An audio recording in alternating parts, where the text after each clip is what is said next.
The racing is beginning to heat up in Sydney and Melbourne, and this weekend we have a very strong hand across the featured 2-year-old races. Espionage and Straight Charge will resume in the Group 2 Silver Slipper Stakes. The last time these colts ran into each other was in the Group 3 Breeders' Plate, where they finished first and second respectively. So it's going to be a very exciting rematch. Are you pleased with how they're both going this preparation? Yeah, most certainly. Can't wait to see both of these colts back at the races. Straight Charge we've obviously seen once since the Breeders' Plate already. He was very impressive on that occasion before a slight let up before the Magic Millions. So he's returned and is returning off the back of a strong trial win. Expect him to be nice and forward for his first up run. Espionage we haven't seen since the Breeders' Plate. He's been put away in preparation with the Golden Slipper in mind, and very much this campaign in which he resumes in. His 2 trials have been excellent. He's a high quality colt. It's going to make for a great race. You have a strong hand in the Group 2 Hobartville Stakes with 3 live chances in Gambaret, La Vampires and Rafatak. Talk us through their chances. Gambaret is resuming this preparation. He's a winner over a listed winner over the mile last campaign, and I expect once we get out to that trip where he's going to be more effective again this time in, he's open to improvement off this run, as is Rafatak, who is also resuming another one that will appreciate getting out in trip further this campaign. They have bigger targets later in mind, so expecting to see a nice return and further improvement. La Vampire is second up this preparation off what was a nice win at midweek level. Granted, he's stepping up in grade here. He showed some good form around some quality horses in his first preparation. I think we've seen him improve this time round. So with that benefit of the race fitness, he may have the advantage over the 2 stablemates. How Good Are You is thriving after a very encouraging first up effort when knuckling down in the straight and battling away to not be beaten far at the line over a distance that was short of her best. She returns in the Group 2 Millie Fox Stakes over 1,300 metres. How do you think she will cope with this step up in class? No doubt I think she'll be effective in this class going forward. However, she remains at the 1,300 metres, which is still a distance short of her best. She has certainly improved off that first up run. We've seen that in her work and her training, but she may just find them a bit sharp for her at this grade. She's got some nice targets in store later in the preparation where she's going to meet them under more suitable conditions for her, but I do expect to see some improvement from that first up run. Entente returns to the races in the 200,000 listed Paramedic Cup over 1,900 metres with jockey Tim Clark booked to ride. He is in super shape ahead of his reappearance on Saturday and has 3 very pleasing trials under his belt, so he looks fit and ready to fire first up. Yeah, we tried to give him as much of a foundation as we could at home prior to getting back to the races, just off a significant layoff.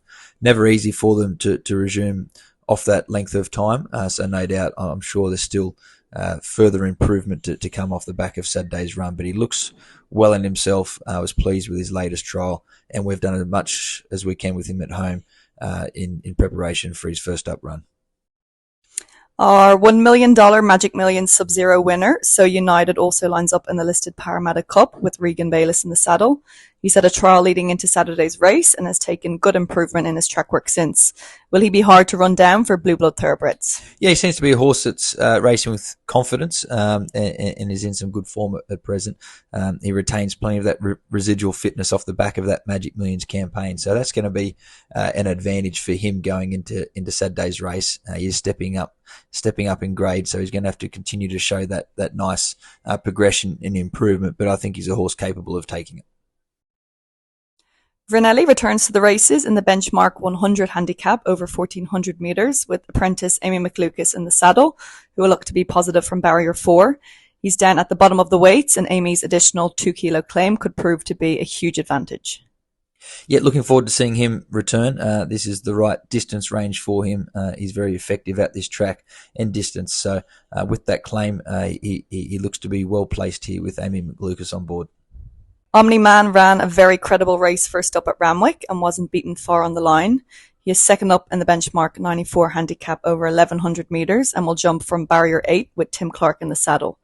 This looks a competitive race on paper, but he's open to plenty of improvement second up, and we expect him to be challenging at the finish. Yeah, I think just stepping out to the 1100 metres now, he seems to be a more seasoned horse. Last preparation, no doubt the 1,000 metres was his real pet distance, but he's relaxing much more in his races. And just as an older horse, I think he's appreciating that slight step out in trip here. It was an honest effort. I think we can see some significant improvement off the back of that run. He's performed nicely at the track here before, so expecting to see another competitive race from him. Moving to Melbourne, you and Gai have Lady of Camelot in the Group 1 Blue Diamond Stakes for Sir Owen Glenn at Caulfield. She made a huge impression to win the Group 3 Widden Stakes first up in blistering time, and she hasn't missed a beat since. Could she be the first 2-year-old to bring the Blue Diamond Trophy home to Tulloch Lodge for you and Gai? Well, she's certainly the best chance that we've had in the Blue Diamond for as long as I can remember. She's in good shape. She's travelled down really well. Coming off the back of a really impressive victory in the Widden Stakes, she ran excellent time. She's got amazing tactical speed and sustained speed, which is exactly what you need in this race. So she looks the right profile of filly. I'm really hoping she can bring us home a big result. Very Surreal ran a tenacious race in her last start, which was her first attempt over 2,100 metres, to battle gamely down the straight and finish third in the listed Strut Stakes. She wasn't beaten far on the line and collected valuable black type for her owners. This filly by Snitzel will line up in the Tasmanian Oaks with Winona Costin in the saddle, who jumps from barrier 8. I think she's open to some significant improvement off that last start. It was a very good effort, a very honest staying effort. That was her first attempt at the distance. She was stepping up quite sharply from the 1,600 metres. So I think with that conditioning now, she's open to really nice improvement. She's performed well down there and expect her to continue that progression on Sunday.